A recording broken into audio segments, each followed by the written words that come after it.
And Henry Vargas has been in very many campaigns for social justice issues, and also has worked very closely with some of the unions in our area. And Henry, welcome to the program. Thank you. Could you tell our audience, when did you first start getting involved in union issues? I got involved in union issues after I started working at John Deere in 1948. One of the first things I did was join the union because I knew there was protection there, seniority and what have you. Then I got more involved with other issues, such as one of the first issues I got involved in was when there was an area in Cook's Point. They were asked to leave the area because they didn't own the land, and some of them already had property in town. We call it in town or downtown, and there was those other ones that didn't have it. And there was an effort put out by some of the students in St. Ambrose and Father O'Connor and Charles Toney, and they had a group that they called Social Justice, and they immediately tried to buy land where a group of families could move into. Well, subsequently they were denied it because the people surrounding the area were afraid that they were going to be overwhelmed by foreigners. But it took a while to get it all done. That's when I first got more involved in things like that. And then from there, we decided to start our own organization, which is LULAC, and that was 1959, because we didn't have a spokes group. We didn't have no group that would speak out for the Mexican-American community. So then I became more involved then too, because of the fact that we had no spokesman. And then from there, it just grew. And When did you say you got involved with the grape boycott? I believe it was 67 and 68. It was early spring, and there was a group of pastors came around, and they needed someone to spearhead the grape boycott.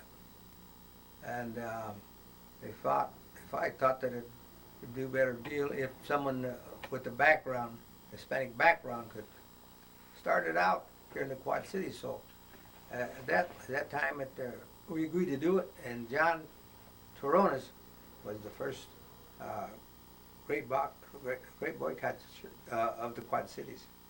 And then we got into picketing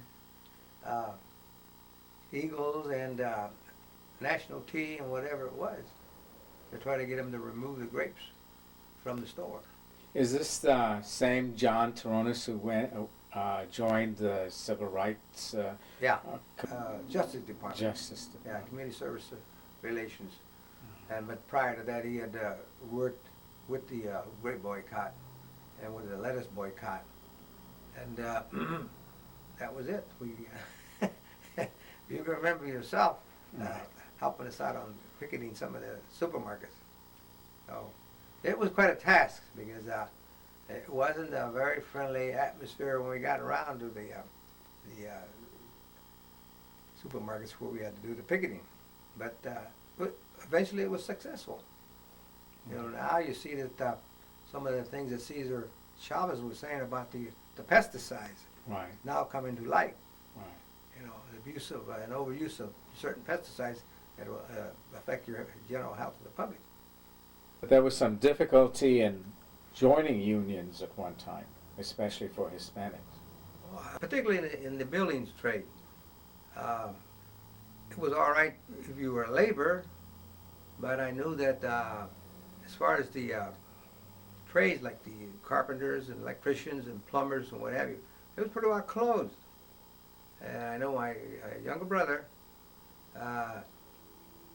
he worked for a contractor as a laborer, and the contractor, he kind of liked him. He said, you want to be a bricklayer with more money and all that? He says, yeah. So then they come up for a nomination at their meetings, and it was rejected.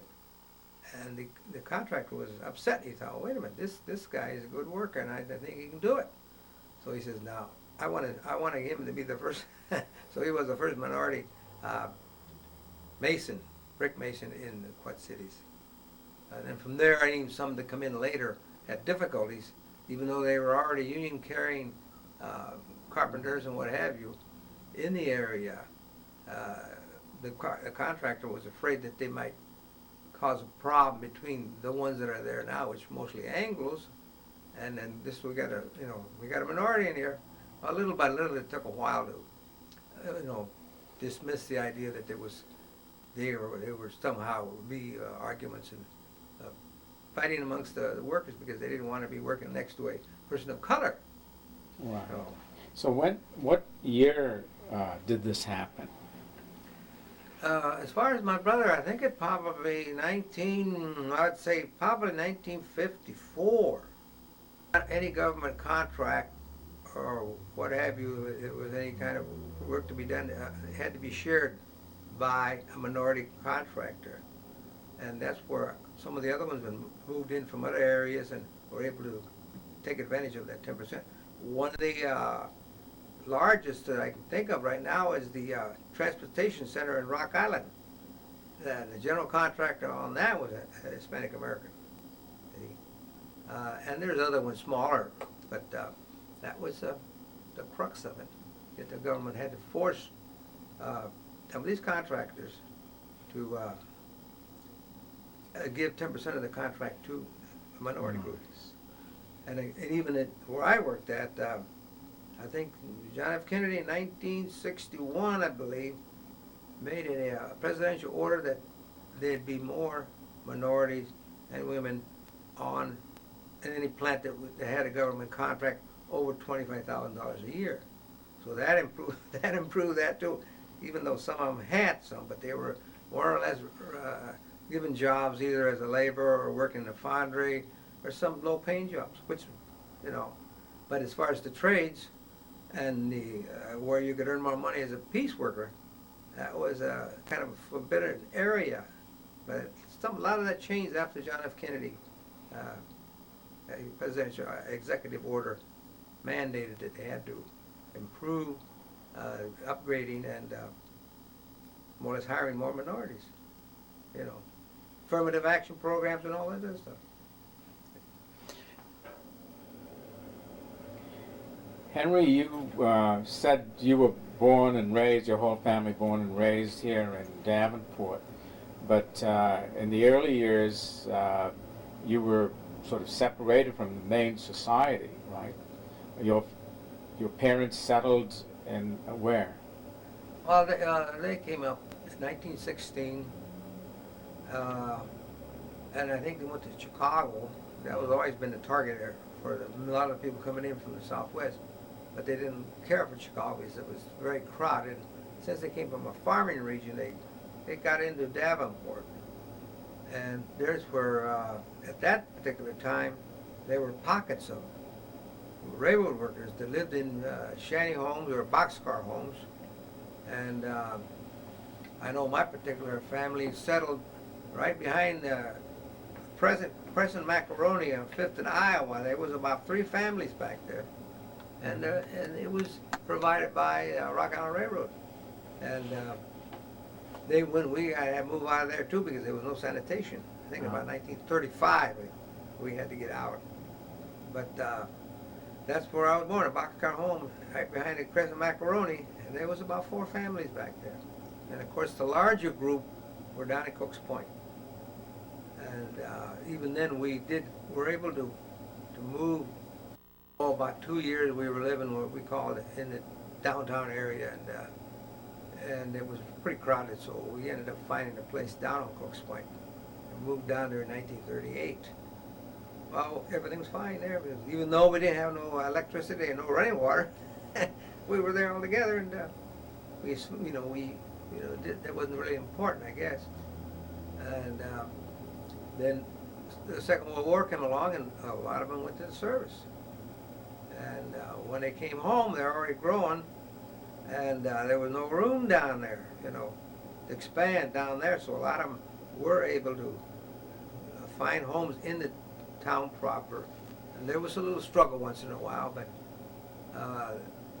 that overcame it because they had come home from a Second World War. And some people looked at that, they deserved good housing. Right. But then it was 52 where the city was concerned of the problems in Cooks Point because there was no sanitation. So then Uchtdorf, who owned the property, told us we all had to move. So subsequently, that particular year was the last year anybody had any kind of a housing down there in 52. And a lot of us had gone to different areas. And like I said, we tried to find a piece of property at that time. It was up around Bluegrass, by a plot of land, a large one, so we could all move up there. And we were never able to purchase it. So, you know, little by little, we just kind of melded into the community. Probably for the better. So this would the fair housing laws sort of help to do that? No, actually I believe there was a law in the books, but then it was never really enforced. And then you had redlining by the Insurance. you know. And I know I had a little And problem banks, trying to find a home myself just for my own personal family. And I know I moved up here in '63, and there were still problems, you know. Because I was told maybe about a year later that some of the neighbors says, you know, they were afraid that when I moved into the neighborhood that was going to, you know, cause some kind of a problem. But no, I just... So you were able to get a bank loan or a mortgage? The person that owned it, her brother was an executive at the bank. Oh. So that helped me there. Plus I had a large down payment. See, that made the difference too. So you had the down payment available? Yeah, I had it. That was one of the problems. You had to have, at that time, the down payments had to be very high. And of course, this is one of the reasons how they could deny you. And a lot of concern was that we got a stranger, we don't know who he is, don't sell to him. You know, they would, then of course, it was 1964 when they had the Civil Rights Act. the Civil Rights War, had to deal with the real estate. But it was difficult for some of the people to buy property. And the real estate agent, they went along with that, with the idea that, you know, let's put them in the areas where they'll fit, not where they want to go. You know, so that's what happened then, you know, and I know since that time, I'm sure a lot of things have changed for the better, but it was difficult. How long did you work at Deere? About 39 and a half years. Oh. So they gave me the golden parachute. Yeah. Right after the last strike we had. Uh-huh. And that was the time I got out anyway. But during that time, during that period, you were also involved in some of these movements, like you mentioned, supporting the farm workers. You were also working with the starting of the LULAC. Then you mentioned there was a movement to get a labor movement also, and that was... Yeah. That was LACTA, Labor Council for Latin American Advancement. Uh-huh. This was a new group that was made up of Hispanic labor union members. And then they were also trying to use a similar goal, was to improve the livelihood of Hispanic Americans, and through the unions that way, more direct. And that was pretty active, particularly in the area of lobbying for issues and bills and supporting candidates who more or less shared our views of the betterment of the Hispanic American and the community as a whole. So that is a national Yes. group? It's sponsored by AFL-CIO. And so that's still active? Yeah. Uh-huh. And Right now it's the NAFTA, you know. The unions are opposed to it, and rightfully so, because a lot of the jobs are being moved to the other foreign countries, including Mexico. So there's where the unions have to go out and solicit support from the elected representatives. there's no chance that NAFTA would be overturned. No, I don't think so. Because now they're trying to expand it so it covers the whole Western Hemisphere. That's going to be a hard sell, because they've seen what's happened. The agreement between Canada, the United States, and Mexico it has problems. Some are safety problems, health problems, environmental problems, and them have to be faced because in Mexico they kind of don't go along with some of the environment issues that we do, and that's important because you're polluting the streams, the air, and what have you, the land, and sooner or later they'll all come back. So I think that's one of the biggest problems right there. And of course the wages. While here you make, this is why a lot of them come up here from Latin America or wherever, because of the wages. You know, I was down there 2-3 years ago, and I was doing a little bit souvenir shopping, and some older man asked me, could he shine his, you want to shine my shoes? I said, okay. So they shined my shoes, and I think he charged me $2-3, which wasn't bad because, you know, I know what it costs to get your shoes shined. Anyway, I said, well, how come you don't try to get a job on one of these maquiladoras? These are the factories that were put up just south of the border, right. And within an area of the border, maybe 10 miles south of the border, they benefit because they don't, they build the product down there and they bring it back to the United States, and there's no tax on it. Now the people working there, the wages are really bad. And he said I can make more money shining shoes than I can get one of them, you know, working in one of them plants. And you know, they have no rights, and the wages are very low. So a lot of times they work because that's all there is, and they don't really want to come here to the United States. But some have to, they're forced to, because of the simple fact that the wages are, if they make $5 a day in wages down there, and they can make at least $5 an hour here, right? Not $5 a day. That's the difference. So that's what it is, and that until their wages can come up where they're at least minimum wage of ours, it's always going to be a problem. Do you see any hope with President Vicente Fox is now 1910, and he's the first president of Mexico who did not belong to the major party. Right. So it's so ingrained down to the way it's been run for the last, let's say, 80 years or 90 years that it's difficult for one man to do it. And I think he's trying to get better relations with the United States because so many of them are coming up here, and they still contribute to the welfare of the families back in Mexico. And it's one president is not going to be able to do it by himself. He can make inroads, but it's one of them long haul deals. And hopefully within time, it'll be where they can. If you recall, Japan, when they first started putting on industry, that their wages were very low too.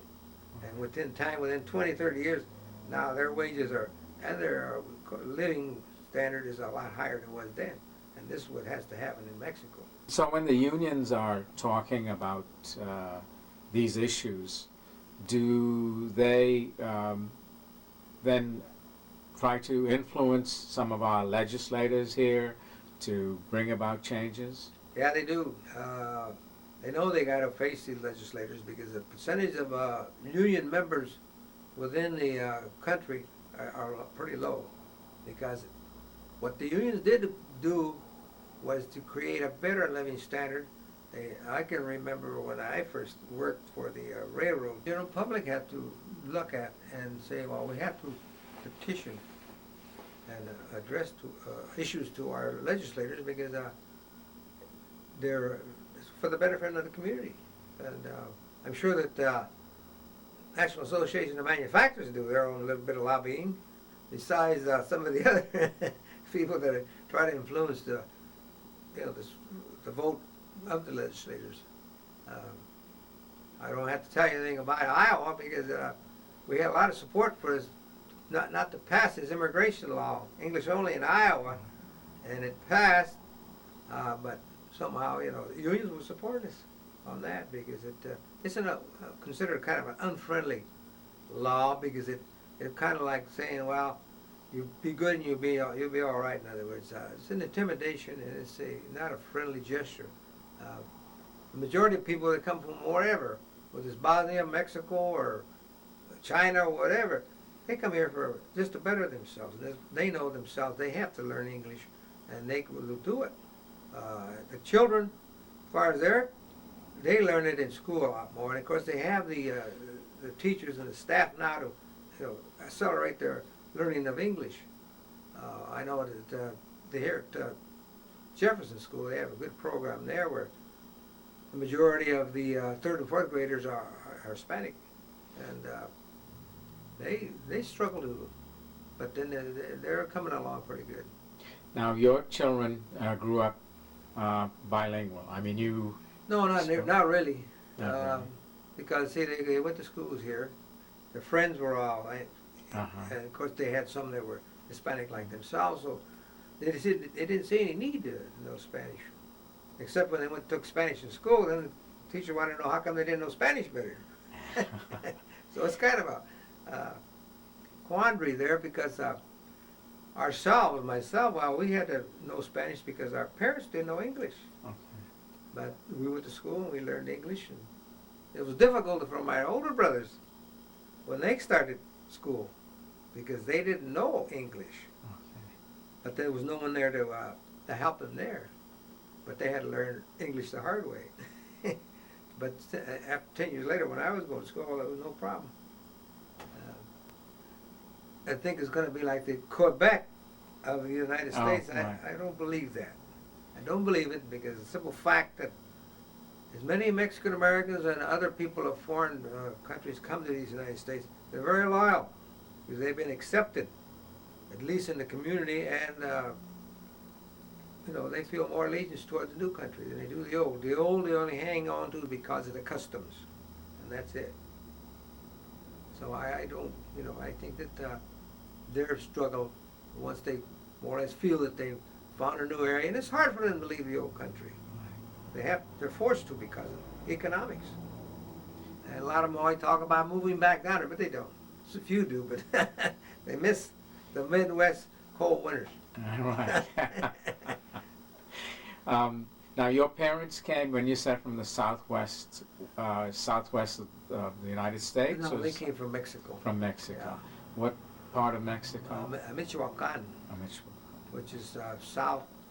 It's south and a little bit west. And they were in the farming region.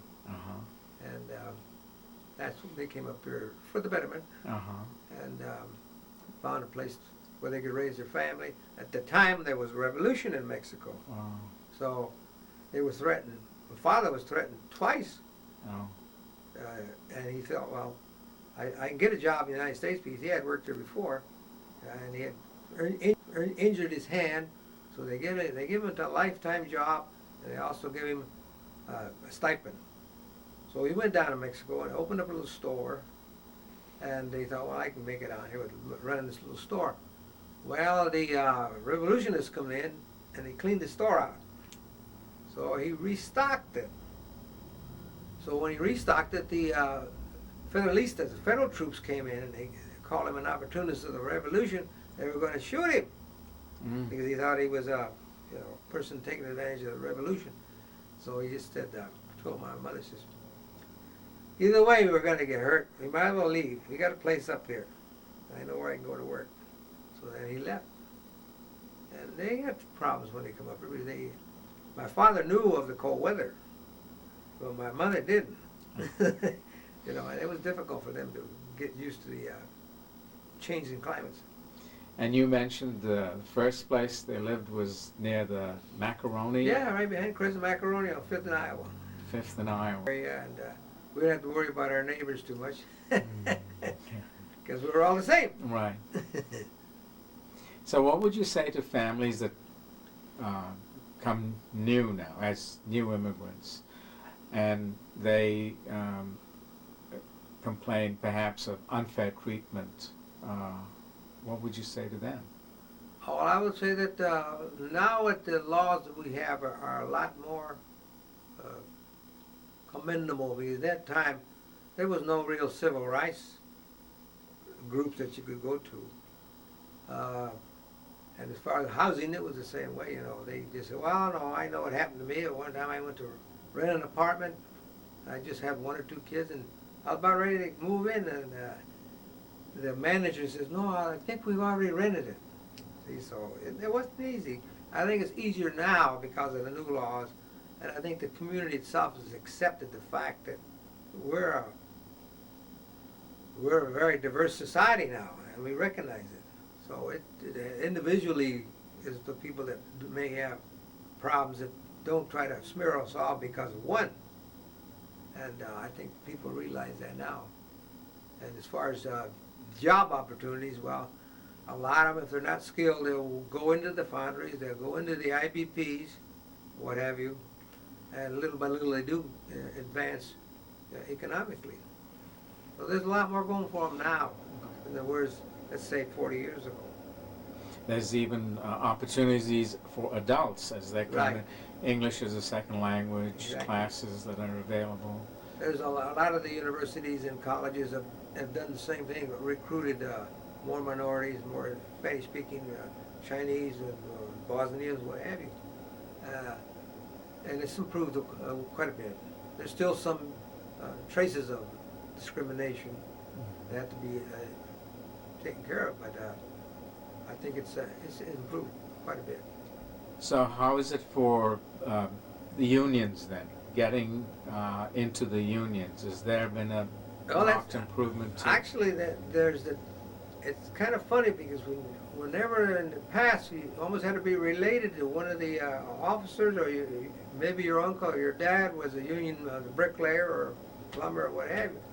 Well, all that's changed now because they have children that don't want to go into the trades. Now I get all kinds of information and requests for apprentices because there's such a demand for them, and those that are now retiring out of the trade unions, their kids don't want to go into the trades, and it does pay good money. So now we're having difficulty trying to find minority people and women to apply for these apprenticeships programs. And they're welcome though. Yeah, they're looking for them. You know, I've tried to talk to some of my grandchildren. Hey, that's plumbing or that's carpentry. Hey, they pay good. They're always going to have plumbers and carpenters and what have you. Right. So there's still opportunity. Yes, there are. It opened up quite a bit.